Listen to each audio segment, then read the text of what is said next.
Sari.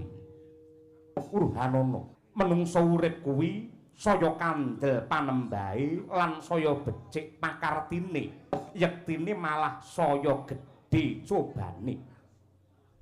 Nanging pacoban kuwi yektine dadi rabuke iman, jembare rasa sabar lan cagake rasa ikhlas. Kejaba saka kuwi, Sari, manungsa iku ora bisa uwal saka tembung diuja lan diuji. Menungsa ora bisa uwal saka tembung diuja lan diuji. Wong yen diuja mesti bakal diuji, wong yen diuji bakale ya diuja. Mula antarane diuja lan diuji kuwi rong perangan ingkang ora bisa dipisahake, mula sing setiti lan ngati-ati. Wong sing sugih ujiane yektine bakal wong ingkang duwe bondo donya akeh bakale dadi wong serakah merga saka abote ujian.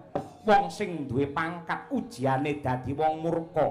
Wong yen pinter lan uga sregep marang pangibadah kuwi ujiane dadi wong sing sombong, Sari.